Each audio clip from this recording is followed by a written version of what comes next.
Oui, bonjour à toutes et à tous, c'est Jean-Philippe pour Sport et Vie Pratique.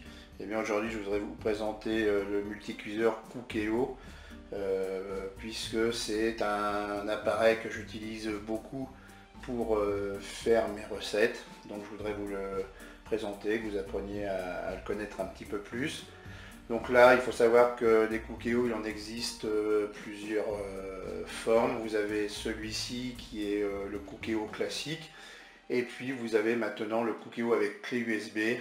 Là, ce qui est bien, vous avez des clés USB avec des recettes préprogrammées. Vous pouvez l'ajouter dans le Cookéo. Et puis vous avez maintenant aussi, beaucoup plus moderne, le Cookéo multicuiseur Connect. Donc là, moi je vais vous présenter le plus simple. L'avantage, celui-là, il fait déjà beaucoup de choses. Et puis, c'est le moins cher. Donc on va faire connaissance avec cet appareil. Là, il est livré avec un panier de cuisson vapeur pour certains ingrédients. Il est livré avec bien sûr à l'intérieur une cuve pour mettre les ingrédients. Bien sûr, vous avez un fil d'alimentation. Nous allons voir maintenant les différentes fonctions de cet appareil. Et bien donc ici, ce bouton OK, eh bien c'est le bouton d'utilisation principale, hein, qui valide les choix. Ici, ce qui est bien, c'est que sur cet appareil, on a toujours une possibilité de revenir en arrière. Et là, vous avez le panneau de commande général avec les différentes catégories, ingrédients, recettes, la fonction manuelle et puis la fonction favori. Donc sur le dessus, vous avez la poignée d'ouverture et de fermeture du couvercle. Donc là, vous avez deux indicateurs qui sont des cadenas. Là, moi, c'est en version gris et blanc. Donc quand le cadenas est fermé, c'est que mon couvercle est fermé. Si je veux l'ouvrir, voilà, je vais tourner vers la droite et je vais pouvoir soulever mon couvercle. Ensuite, vous avez ici la valve silencieuse. Et là, vous avez le récupérateur de condensation. Parfois, d'ailleurs, Cookéo vous dit qu'il faut le vider parce qu'il y a plein d'eau dedans et ça risque de déborder. Et puis, quand vous nettoyez votre appareil, n'oubliez surtout pas de le remettre parce que quand l'appareil sera en fin de cuisson, qui fait sa décompression, eh bien, vous risquez d'avoir de l'eau un petit peu partout sur votre plan de travail. Allez, c'est parti pour les fonctions. Eh bien là, vous avez ici la fonction ingrédients. Donc, si vous faites OK, voilà, faites OK, pardon, vous avez les viandes, les poissons, les coquillages et les crustacés, les légumes et les fruits, les riz et les céréales, les viandes, poissons, etc. Donc là, on va prendre un exemple. Eh bien, si je veux faire la cuisson d'un poisson, eh bien, je vais faire OK. Donc là, on vous en donne plusieurs exemples. Voilà, c'est un poisson de Saint-Jacques ou des moules. Voilà, si c'est des moules. Là, on vous demande la quantité. Donc c'est à vous de choisir. Voilà, vous mettez la quantité de moules que vous voulez, par exemple. Et puis, on vous demande ensuite si vous voulez démarrer la recette. Voilà, je vais revenir en arrière. Je peux en faire de même avec les viandes. Voilà, je vais choisir du bœuf. On me dit est-ce que je veux faire un rôti, est-ce qu'il est en morceaux, est-ce que c'est un morceau avec des os. Donc je vais dire que c'est un rôti par exemple. Voilà, j'ai indiqué le poids, puisque le temps de cuisson ne sera pas le même en fonction du poids de votre viande. Ensuite, vous avez la fonction recette. Donc là, c'est des recettes qui sont préprogrammées, hein.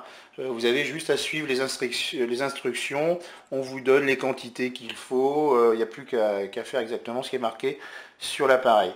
Donc vous avez les entrées, vous avez les plats, vous avez les recettes express, vous avez les desserts.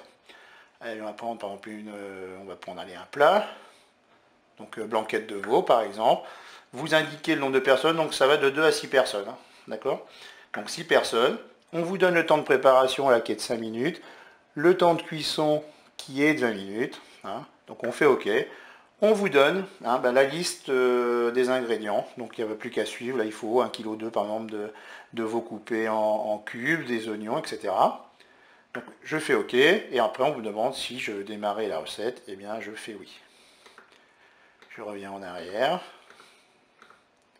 Donc vous voyez, il y a le bœuf bourguignon, la brandade de morue, les calamars à la tomate, etc., etc.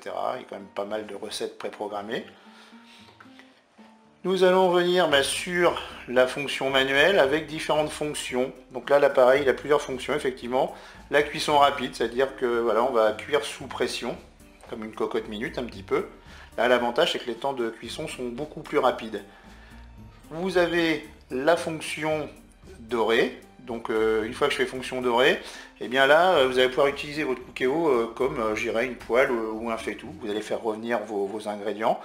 Vous avez la fonction maintien au chaud. Voilà, si vous voulez maintenir vos aliments au chaud.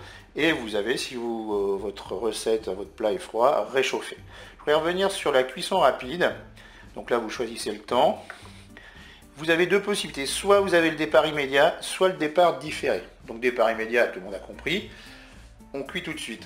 Et le départ différé, c'est-à-dire que, eh bien, on va pouvoir programmer. Et ça, c'est un des grands avantages. C'est-à-dire que moi, je l'utilise le plus. C'est-à-dire que le matin, je mets mes ingrédients dans mon Cookéo. Et puis, je programme pour qu'à midi et quart, par exemple, quand je reviens du boulot, pour le midi 2, pour le déjeuner, eh bien, que le plat soit prêt, que j'ai plus que ma table à mettre. Donc là, vous avez cette fonction-là qui est super intéressante. On revient à nouveau. Enfin, vous avez une fonction favori, voilà, où là, vous pouvez enregistrer vos recettes ou votre liste favorite. Donc, vous pouvez ajouter, effacer, modifier. Donc voilà, j'espère que ce petit tuto sur le Cookéo vous aura servi.